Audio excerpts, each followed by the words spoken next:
आइए आज एक ऐसे रहस्य पर चर्चा करते हैं जो सच में हैरान कर देने वाला है। हम बात कर रहे हैं आंध्र प्रदेश के अनंतपुर में मौजूद लेपाक्षी मंदिर की।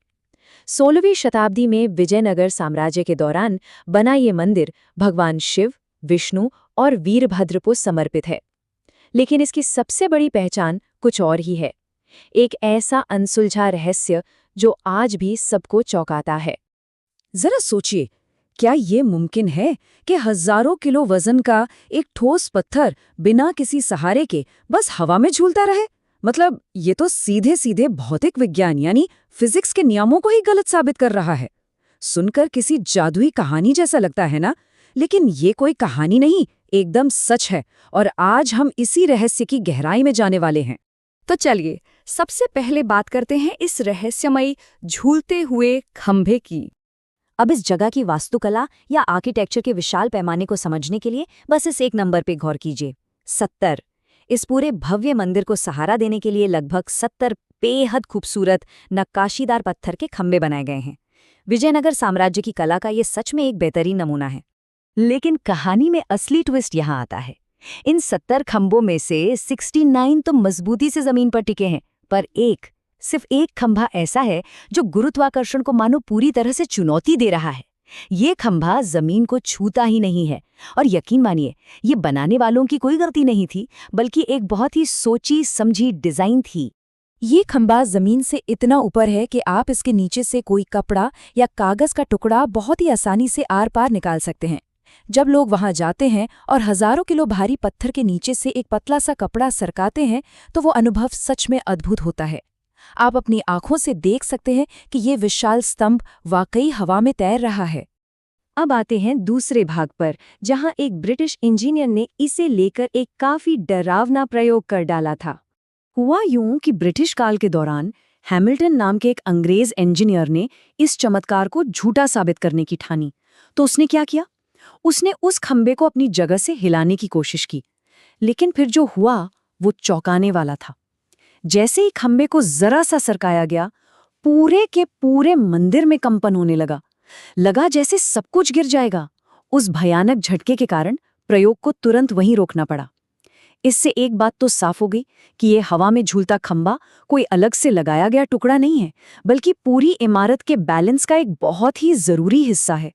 कहा जाता है कि आज भी उस खंबे में जो हल्का सा झुकाव दिखता है, वो उसी घटना का नतीजा है। तो सवाल ये उठता है कि क्या ये कोई बहुत ही उन्नत वास्तुकला है या फिर सच में कोई चमत्कार? देखिए, आधुनिक विज्ञान और वास्तुकला के विशेषज्ञ इसे कोई जादू नहीं मानते। उनके हिसाब से ये लोड बैलेंसिंग तकनीक का एक मास्टरपीस है।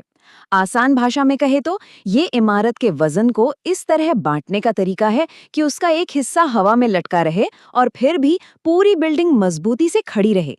मतलब मंदिर की छत और बाकी 69 खंभों के बीच वजन को इतने गजब तरीके से बांटा गया है कि इस एक खंभे को जमीन का सहारा लेने की जरूरत ही नहीं पड़ी। अब जरा इस बात पर ध्यान दीजिए। एक तरफ है 16वीं सदी के हमारे विजयनगर के शिल्पकार, जिनके पास ना कोई आधुनिक मशीन थी, ना कोई कंप्यूटर। और दूसरी तरफ है उनका बनाया हुआ ये एकदम सटीक, त्रुटिहीन भार संतुलन। आज के समय में भी बिना हाईटेक सॉफ्टवेयर के ऐसा परफेक्ट स्ट्रक्चर खड़ा करना लगभग नामुमकिन है। ये इस बात का बहुत बड़ा सबूत है कि हमारे पूर्वजों की इंजीनियरिंग और गणितीय समझ कितनी ज्यादा हैरान करने वाली थी। चलिए अब इसके चौथे पहलू पर नजर डालते हैं, लेपक्षी और इसका रामायण से क्या संबंध है। विज्ञान और वास्तुकला अपनी जगह हैं, लेकिन इस मंदिर की एक आत्मा भी है जो इसकी पौराणिक कथाओं में बसती है। स्थानीय मान्यताओं के अनुसार ये जगह सीधे तौर पर रामायण से जुड़ी है। कथाओं में कहा जाता है कि जब रावण माता सीता का हरण करके उन्हें ले जा रहा था, तब वीर पक्षी जटायु ने उन्हें बचाने के लिए रावण से भयंकर युद्ध किया था। और उस युद्ध में बुरी तरह घायल होने के बाद जटायु बिल्कुल इसी स्थान पर आकर गिरे थे।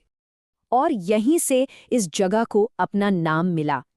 कहा जाता है कि जब भगवान राम माता सीता को खोजते हुए यहाँ पहुंचे और उन्होंने घायल जटायु को देखा, तो उनके मुंह से करुणा से भरे ये शब्द निकले, ले पक्षी, जिसका अर्थ है उठो पक्षी। और बस इन्हीं शब्दों से नाम पड़ा लेपाक्षी। ये कहानी इस भव्य वास्तुकला को एक बहुत ही गहरी और आध्यात्मिक ऊर्जा से भर देती है। तो अब हम अपने आखिरी हिस्से पर आ गए हैं, विज्ञान, कला और आस्था का अद्भुत संगम। ऐसा नहीं है कि लेपाक्षी मंदिर सिर्फ अपने झूलते खंबे के लिए ही जाना जाता है। यहाँ और भी बहुत कुछ है। आप यहाँ की दीवारों पर बनी बेहद जटिल और भव्य नक्काशी देख सकते हैं। यहाँ एक ही पत्थर को तराशकर बनाई गई एक विशाल नागलिंग प्रतिमा भी है।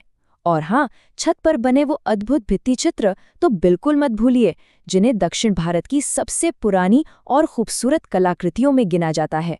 ये पूरा का पूरा मंदिर ही अपने आप में एक कलात्मक मास्टरपीस है। तो कुल मिलाकर देखा जाए तो लेपाक्षी असल में इतिहास, अध्यात्म और प्राचीन इंजीनियरिंग का एक ऐसा संगम है जो आपको मंत्रमुग्ध कर देता है। कुछ लोगों के लिए ये हवा में तैरता खंभा एक ईश्वरीय चमत्कार या दिव्य शक्ति का प्रमाण है, तो कुछ इसे प्राचीन भारतीय इंजीनियरिंग की एक शानदार उपलब्धि मानते हैं। नजरिया चाहे जो भी हो, ये एक बेहद खूबसूरत और गहरा रहस्य तो बना ही हुआ है। इस चर्चा को खत्म करते हुए एक सवाल सच में सोचने पे मजबूर कर देता है। क्या ये संभव है कि 16वीं सदी की वो तकनीक आज के हमारे आधुनिक विज्ञान से भी कहीं ज्यादा उन्नत थी? क्योंकि जब आज के बड़े बड़े इंजीनियर भी बिना मशीनों के इस तरह के परफेक्शन की कल्पना नहीं कर पाते, तो सोचिए सदियों पहले ये कैसे संभव हुआ होगा। ये एक ऐसा विचार है जो मानव इतिहास और हमारी प्राचीन क्षमताओं को एक बिल्कुल नए नजरिए से देखने पर मजबूर कर देता है।